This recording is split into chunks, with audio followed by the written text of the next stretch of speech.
Welcome back rockers. आज हम देखने वाले हैं द लास्ट मैन। तो दोस्तों, आज की जो मूवी हम देखने वाले हैं उस मूवी में दिखाया गया है कि जब एक खतरनाक वॉर होती है, जब पूरी दुनिया खत्म हो जाती है तो वो कैसे दिखती है। और अब इस पूरी सुनसान दुनिया में जब कोई भी नहीं है तो सिर्फ एक आदमी जो बचा हुआ है वो कैसे सर्वाइव करता है, ये इस मूवी में दिखाया गया है। तो इस मूवी की शुरुआत में हम देखते हैं कि एक अंधेरी लैब में एक आदमी को क्रायो चैम्बर में रखा हुआ है। जैसे हम मॉनिटर को देखते हैं जो उस मशीन से कनेक्टेड है, उससे ये पता चलता है कि ये आदमी पिछले 17 सालों से सोया हुआ है। वैसे ही लैब में अलार्म बजना शुरू हो जाता है और क्रायो चैम्बर उस आदमी को बाहर निकालता है जो उसके अंदर सोया हुआ है। लगभग 2 दशक तक वो आदमी सोया होता है। अब जैसे ही वो आदमी उठता है तो वो आसपास देखना शुरू करता है। वो लैब उसको एक बंकर की तरह लगती है। फिर वो आदमी अपनी ऑक्सीजन मास्क को निकालता है और अपने लिए खाना और बाकी की चीजें ढूंढने लग जाता है। तभी अचानक मॉनिटर उसको चेतावनी देता है कि प्रेशर की वजह से बंकर बहुत ही खतरनाक लेवल पर पहुंच गया है, जिसका मतलब यह है कि उसे ये बंकर जल्दी खाली करना पड़ेगा। उसके बाद वो आदमी अल्ट्रा प्रोटेक्टिव सूट पहन लेता है और अपने साथ कुछ हथियार लेकर बाहर चला जाता है। उसे हेलमेट भी पहनना होता है, जिसकी वजह से वो हेलमेट के अंदर सांस ले सकता है। उसके बाद वो बंकर पर चढ़ता है। फिर वो जो देखता है वो उसको बिल्कुल हैरान कर देता है, क्योंकि वो दुनिया जो कभी लोगों और हरियाली से भरी हुई थी वो न्यूक्लियर अटैक की वजह से बिल्कुल बर्बाद हो चुकी है।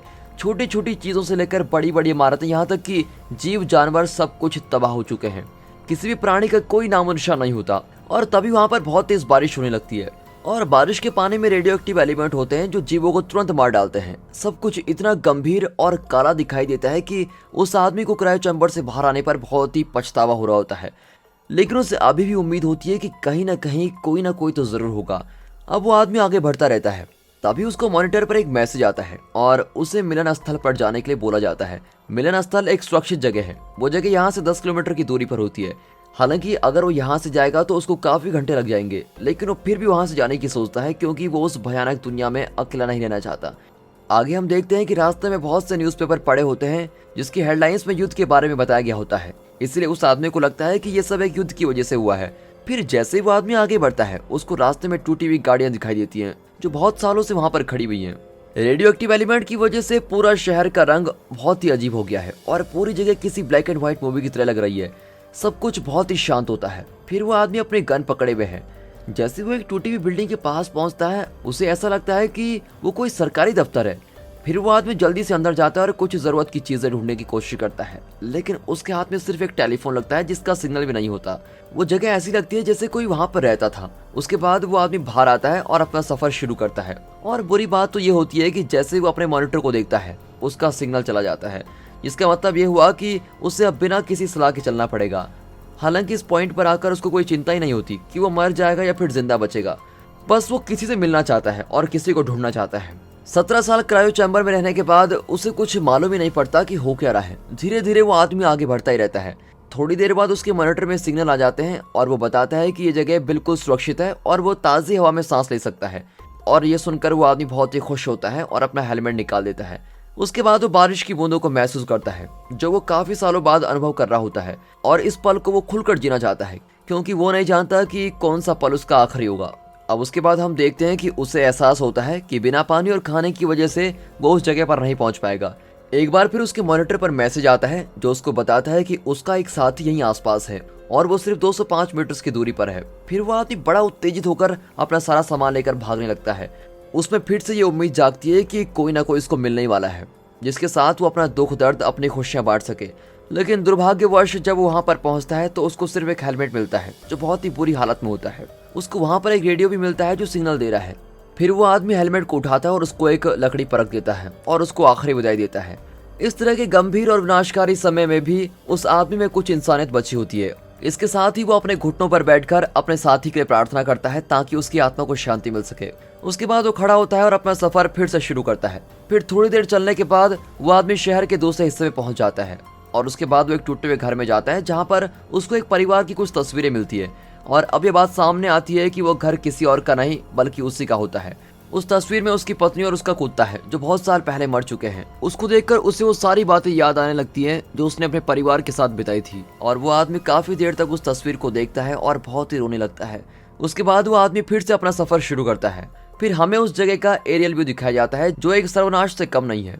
और दोस्तों इससे पता लगता है कि अगर सच में कभी न्यूक्लियर वॉर हो गई और खतरनाक युद्ध हो गया तो हमारी सारी जगह भी कुछ इसी तरीके से हो जाएंगी, सब कुछ खत्म हो जाएगा, कुछ भी नहीं बचेगा। यहाँ पर पूरी जगह ब्लैक एंड व्हाइट लगती है और रेडिएशन पूरी जगह फैल चुका है। उसके बाद वो आदमी दीवारों पर कुछ पोस्टर्स देखता है जिसमें युद्ध और हत्याओं के बारे में बताया गया है। उसके बाद उसको कुत्ते का कुछ खाना मिलता है, शायद उसका आखिरी खाना होता है अगर उसको कुछ ना मिले तो।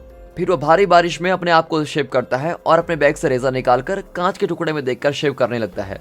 उसके बाद वो देखता है कि जिस मॉनिटर पर वो डायरेक्शन देख रहा था वो बंद हो जाता है और इसी के साथ उस आदमी की उम्मीद भी खत्म हो जाती है।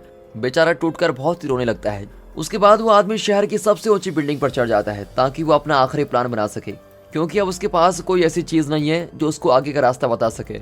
फिर वो आदमी अपनी फ्लेयर गन निकालता है और आसमान में फायर करता है। उसे ये उम्मीद होती है कि कोई उसको देखेगा और उसको अपना सिग्नल देगा।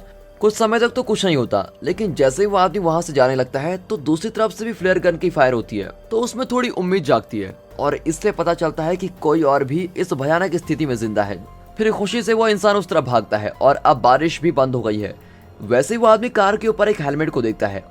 वो आदमी फिर उधर जाना चाहता है, लेकिन डर की वजह से वो एक कोने में खड़ा हो जाता है। वो उसको अपनी दूरबीन की मदद से देखता है तो हेलमेट पर बने साइन को देखकर उसको कुछ शक होता है और वो बिल्कुल सावधान हो जाता है और फिर अपनी राइफल के साथ धीरे धीरे आगे बढ़ता है।